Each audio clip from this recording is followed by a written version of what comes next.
আসসালামু আলাইকুম। সবাইকে হাফ মিনিট রেসিপির পক্ষ থেকে শুভেচ্ছা এবং অভিনন্দন।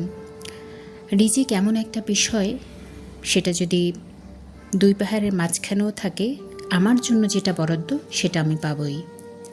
আর যেটা আমার জন্য নয়, সেটা যদি আমি মুখের দুই ঠোঁটের মাঝখানেও নিয়ে আসি, তারপরও সেটা আমি খেতে পারবো না।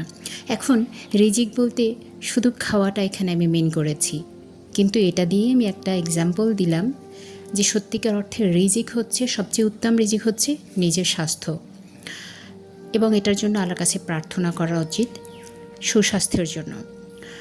দেন আপনার আত্মীয় স্বজন, বন্ধু বান্ধব, পাড়া প্রতিবেশী, খাবার দাবার, আপনি যা যা ব্যবহার করছেন, অর্থাৎ পৃথিবীতে যা কিছু আপনি পাচ্ছেন সব কিছুই আপনার রিজিকের অন্তর্ভুক্ত। সুতরাং আপনি কোনটা ছেড়ে কোনটাকে আইডেন্টিফাই করবেন।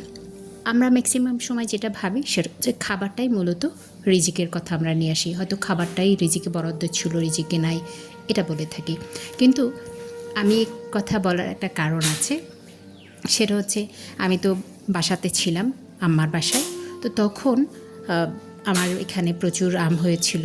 প্রতিবেশী আমাকে ফোন দিয়ে বললেন, প্রতিবেশী ফোন দেয় নাই, প্রতিবেশীকে আমি ফোন করেছি। তো তারা যথারীতি আম পাচ্ছেন, কুড়োচ্ছেন, খাচ্ছেন, পারছেন।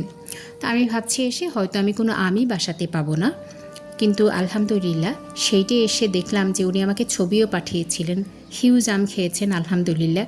তো তখন আমি বলছিলাম যে হয়তো গাছে গিয়ে আম পাবো না, কিন্তু পরবর্তীতে আমার কাছে মনে হলো আমার জন্য যেটা বরাদ্দ সেটা তো আমি পাবোই, সেটা তো আর কেউ নিয়ে যেতে পারবে না।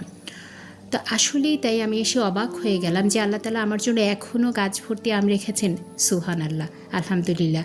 আল্লাহর কাছে শুকরিয়া করে আমি শেষ করতে পারবো না।